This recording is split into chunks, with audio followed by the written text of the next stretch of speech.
Salut à tous, j'espère que vous allez bien. Aujourd'hui on se retrouve pour une petite vidéo dans laquelle je vais parler d'un sujet qui, je suis sûr, intéressera nombreux d'entre vous. Non, je parle pas du fait que j'ai retiré ma casquette, hein. Ça on s'en fout. Mais je parle bien du permis de conduire. Avec le bac, c'est très clairement le Graal de tout adolescent lambda. Le permis, c'est très clairement le truc à avoir. Si t'as le bac et le permis, mais dans ta tête, t'es le meilleur mec, t'es un champion quoi. J'ai eu les deux, mais autant vous dire que c'était pas gagné d'avance. Avant de pouvoir s'attaquer au permis à proprement parler, il faut passer le code.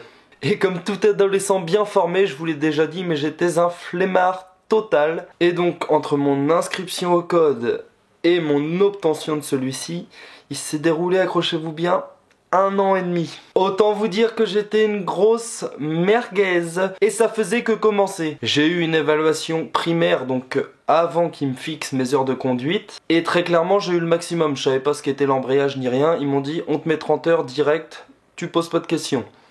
Ok. J'ai fait mes 30 heures mais j'ai très clairement pas serein à la fin. J'ai fait mon premier passage de permis, je l'ai loupé, j'ai dû refaire 2, 3, 4 heures, je sais pas trop. J'ai fait mon deuxième passage de permis, je l'ai reloupé, j'ai dû refaire 2, 3 heures, j'ai fait mon troisième passage permis et je l'ai eu. Ça a pas été de la tarte mais je l'ai eu et j'en suis content parce que j'en avais très clairement besoin. J'ai fait 4000 km là à peu près en 3 mois depuis que je conduis, donc c'est vraiment pas mal. Et du coup c'est parti pour mes pires anecdotes de jeune permis. Pour cette première anecdote, ça faisait à peu près 2-3 jours que je conduisais, j'étais avec ma mère, c'était de nuit, en village, 50 km/h, tout le monde connaît le blablabla. Il y avait 1 ou 2 voitures derrière moi, je sais plus trop. Et qu'est-ce que je vois? Le pire animal qui puisse traverser une route devant toi. J'adore quand je vois des animaux, j'adore les animaux, quand je les croise, ça me fait vraiment rêver parce que de les voir dans leur milieu naturel, mais alors celui-là, quand il passe devant ta voiture, c'est la merde. Le putain de hérisson, le machin, il va aussi vite qu'un putain d'escargot, s'il vous plaît. Et donc là, je fais pas attention aux voitures derrière, je pile en urgence, le hérisson le voyait plus, il devait être à ça de la roue, il devait être à ça. Et donc aussitôt, moi réflexe, tu vois, j'ouvre la porte pour aller le sauver et l'empêcher d'avancer, tu vois, des voitures qui vont doubler derrière. Et d'ailleurs, j'ai eu de la chance qu'ils me rentrent pas dans le cul. Et au final, ma mère m'a dit hey, qu'est-ce que tu fais, machin, t'ouvres pas la porte parce que la voiture, en fait, elle était en train de doubler, du coup, justement, pour nous éviter, chose à ne pas faire. J'ai vu le hérisson partir dans le talus sur la droite, donc j'étais vraiment rassuré et vraiment très content, même si ma mère a pas mal gueulé, on va pas se le cacher. Deuxième anecdote, c'était à peu près 2 jours après justement, ça aurait pu être bien plus grave ce coup-ci. Alors je sors de chez moi, il y a un stop, tout ça, je tourne à droite, et là je me dis je vais passer la deuxième avant le prochain stop. Et j'ai pas eu le temps de le passer que je vois un scooter qui arrive totalement sur ma voie de droite, donc la voie où je suis censé être, et lui absolument pas. Et il avait pris le virage en fait complètement à gauche pour lui et à droite pour moi. Et le mec il lève le scooter et tout. Enfin le scooter il se barre en couille. Et il est passé sans doute je sais pas à 50 cm du capot. Il s'est barré. Il n'y a rien eu de plus, mais ça aurait pu être bien plus grave. Et c'est lui qui était totalement en tort par contre sur ce coup-ci. Troisième anecdote, c'est dans la continuité, c'est quelques jours après. C'était beaucoup plus tard la nuit, donc c'est beaucoup moins grave. Mais j'ai recroisé, devinez qui, un hérisson. D'ailleurs, c'est des animaux nocturnes, c'est pour ça qu'on les croise la nuit. Si vous en voyez le jour, n'hésitez pas à prévenir une association ou un organisme qui s'occupe d'eux. En général, c'est qu'ils sont en mauvais point, il faut les aider. C'est des animaux qui sont voués à disparaître, donc surtout aidez-les. Bon bref, je repile devant lui, j'étais à 50 pareil. Il y avait personne derrière, tranquille, celui-là j'ai bien freiné avant. Juste ma mère, un hérisson, vaut mieux que t'écrases le hérisson que tu plantes la voiture, mais on n'est pas d'accord là-dessus, mais c'est pas grave, j'ai encore sauvé un hérisson, j'en suis content. Quatrième anecdote, et là ça se corse parce que j'avais déjà pris la route avec ma mère, j'avais fait à peu près 600 km pour aller là où je suis maintenant, vivre tout seul, à Clermont-Ferrand. Et donc j'avais à peu près 200 km à faire pour aller vers Périgueux, je sais plus c'était quelle autoroute, ça devait être l'A20.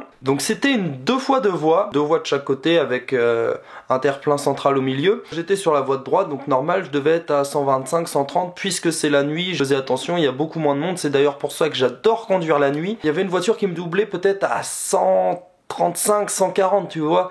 Donc je pouvais pas me rabattre devant elle et j'avais une voiture au cul pareil à 125, 130.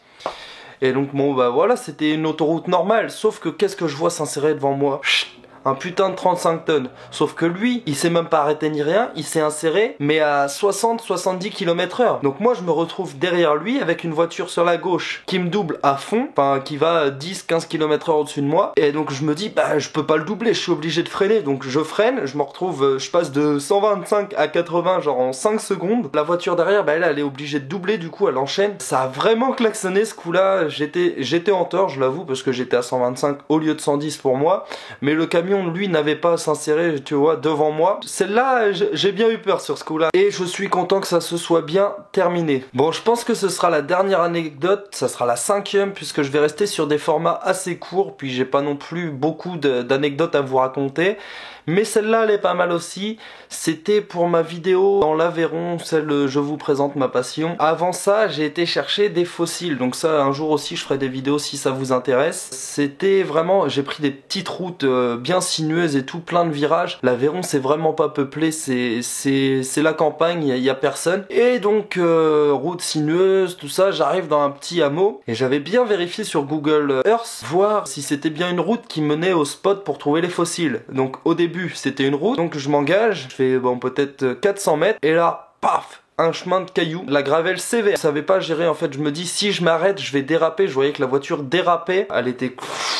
comme ça, elle tenait vraiment plus la route, en plus c'était en montée, donc j'ai accéléré, tu vois, j'étais peut-être à 20-25 là-dessus. Autant vous dire que là j'étais mal parce que je connaissais personne dans le coin, j'étais loin, en pleine campagne. J'ai géré, j'ai réussi à arriver au bout du chemin. Ensuite j'ai dû me taper une marche arrière de 400 mètres, mais je suis sorti du chemin, c'est le principal, parce que la voiture dérapait vraiment. En fait faut pas accélérer là-dessus, mais moi je le savais pas en tant que jeune permis. Ce coup là j'ai failli bien me chier dessus, ouais. Voilà, c'est déjà la fin de cette vidéo, j'espère que celle-ci vous aura plu. Je teste plein de concepts, c'était un format court. J'ai vu que ça vous avait plu avec Vivre Seul. En moyenne, la vidéo a été regardée plus de 50%, donc c'est un bon ratio. Sur ce, j'espère que celle-ci, bah du coup, vous aura plu. N'hésitez pas à donner vos avis en commentaire, à laisser un petit pouce bleu, à vous abonner. Le compteur monte tout doucement, mais ça monte. On voit que le travail paye, donc ça fait super plaisir. Moi, sur ce, je vous dis à la prochaine. Prenez soin de vous et ciao les gars.